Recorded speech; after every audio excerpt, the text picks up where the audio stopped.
June 10th, 1992. I am your host, William Cooper. And it is raining, now in the great state of Arizona. We've already had more than our yearly expected rainfall for the entire year.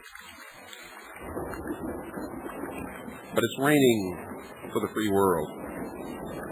There's storm clouds on the horizon. And this program is about it. About those storm clouds. About some of the things that have been happening that are destroying this country, destroying the Constitution of the United States of America. And it's going to show you how absolutely sound asleep we've all been. What you're going to hear tonight is the research done by one of the members of the Citizens Agency for Joint Intelligence, Roy J. Giampaoli. He actually sent this research into the San Francisco Chronicle as a letter to the editor. They refused to print it. Listen to this. Sit back, relax, close your eyes, open your ears, and do not go to sleep. This is your wake-up call.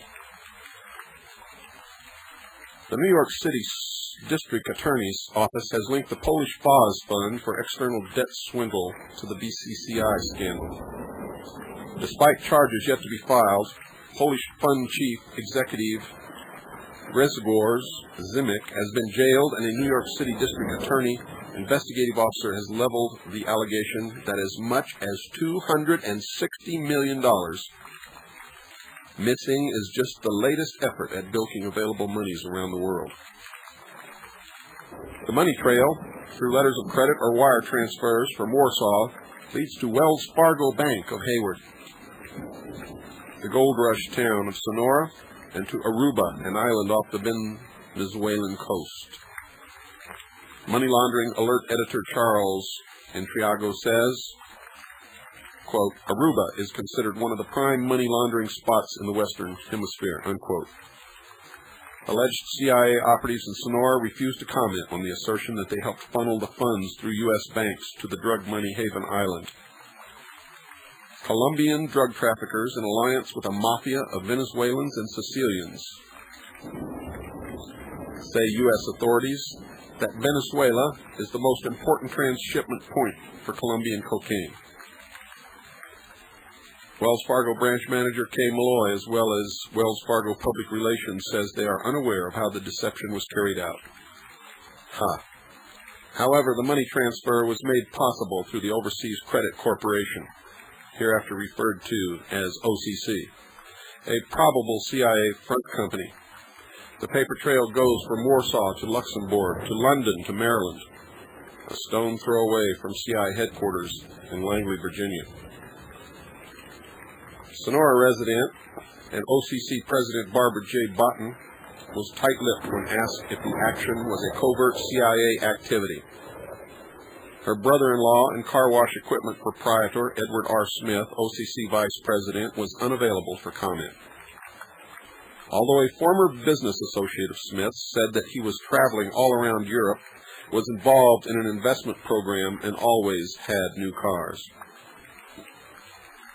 The San Francisco Chronicle earlier reported that on July 10, 1990, on Hayward Wells Fargo stationery, Malloy supposedly signed a document stating they were in possession of $12.5 million of FOSS funds.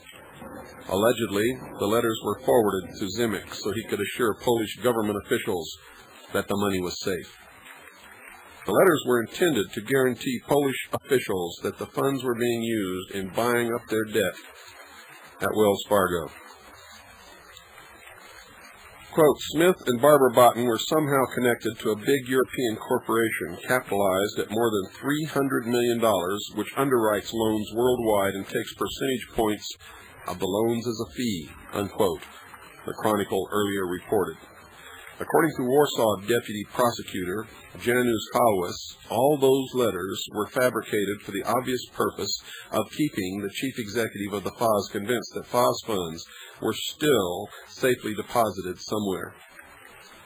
Despite that assurance, the monies were possibly diverted to suspected CIA coffers. If the money went to Aruba, did it go to purchase Colombian cocaine? And how much? Venezuela was the transshipment point for the 12 tons of cocaine confiscated late last year by Miami authorities, and the second biggest cocaine seizure in one place in history. Evidence obtained by anti-narcotics agents now indicates that the cocaine came from a cartel based in the southern Colombian city of Cali, wrote the LA Times. Colombian cartel members and Venezuelan traffickers are facilitating their business by paying money for political influence in major cities and buying large stretches of jungle property along the 1,300 miles of border between the two countries. Officials say much of the land in the area is controlled by former military and police commanders who help provide a safe corridor for cocaine, the Times said. The Los Angeles Times also says that, quote, illicit narcotics are not altogether new in Venezuela, a country that two Sicilian organized crime families, the Contreras and the Caruanans, have used as a base for smuggling Middle Eastern heroin since the 1970s. The crime families own hundreds of legitimate businesses in Venezuela and have financed major political campaigns. Officials say that traffickers are continuing to pour their drug profits into Venezuela, a country with no statutes against money laundering. Millions of dirty dollars have been invested in real estate, travel agencies, currency exchanges, hotels, and casinos, writes the Los Angeles Times. Question: is the CIA working in conjunction with the mafia in this international scandal? I say yes. If so, what should be done?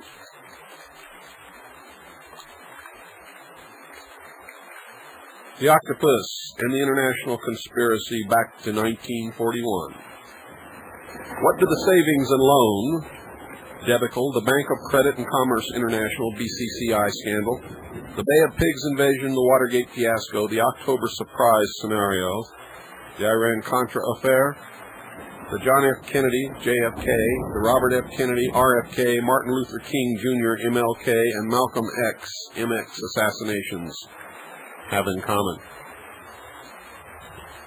According to lawyer, private investigator Paul Kangas, the unifying links are George Herbert Walker Bush and Richard Milhouse Nixon. Richard Nixon may not have his dirty fingers in on the savings and loan collapse, the BCCI morass, or the October surprise treason, although he may have counseled both Ronald Reagan and George Bush, but he has been caught red-handed in the murders of both JFK and Robert Kennedy. Kangas isn't the lone voice who makes a number of connections. Newsweek, 9/23/91. Writer Stephen Walden presents a picture of how a number of political upheavals are tied together over the last third of a century. His, quote, unified scandal theory, unquote, shows how the above events are related.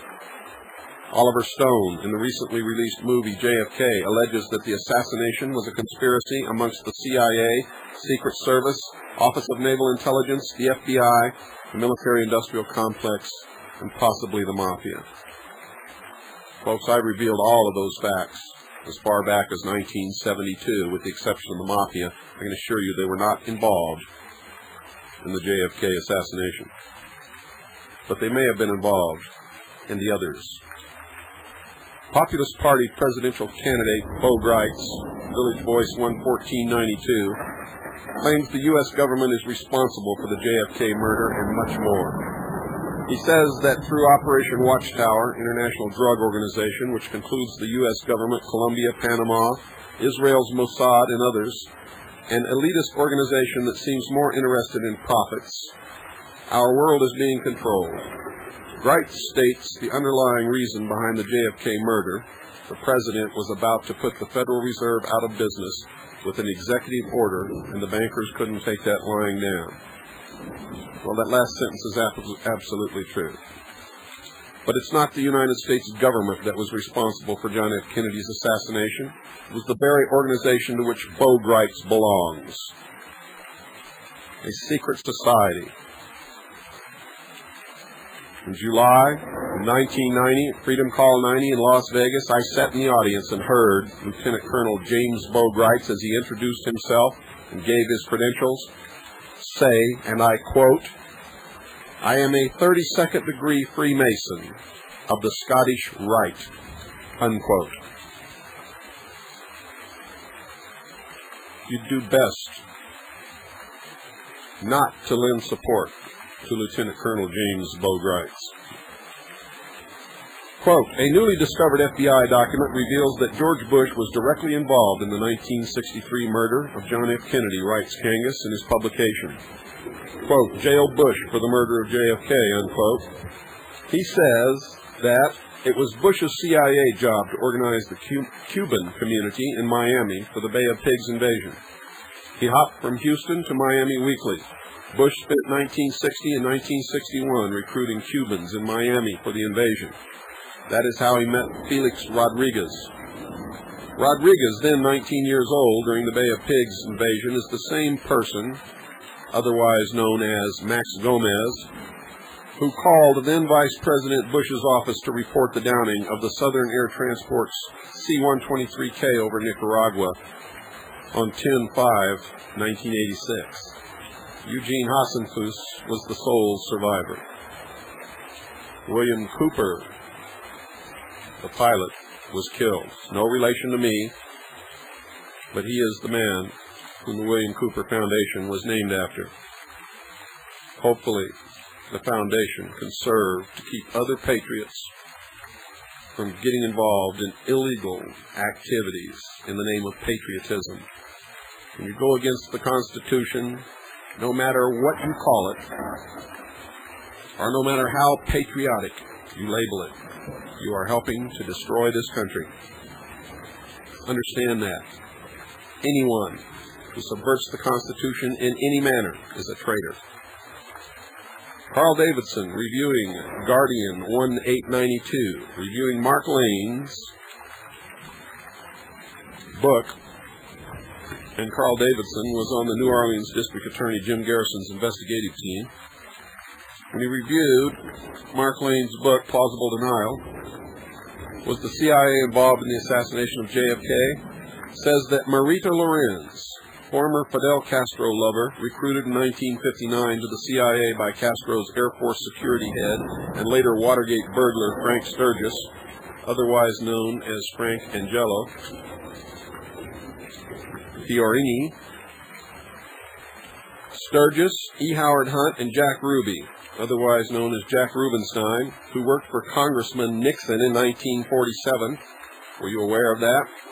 Jack Ruby, otherwise known as Jack Rubenstein, worked for Congressman Nixon in 1947. Were all in a Dallas motel room with guns and money on the night of 11/21/63. The next day, after John F. Kennedy was murdered, Sturgis, Hunt, and the third unidentified tramp were photographed while in Dallas police custody. However, the three were never booked. The picture was in the Watergate safe of Larry O'Brien when the plumbers attempted its theft. The Democratic Party was about to publish it and bust Richard Milhouse Nixon for the assassination of John F. Kennedy. Ladies and gentlemen, when I was in the Office of Naval Intelligence, I saw that Division 5 elements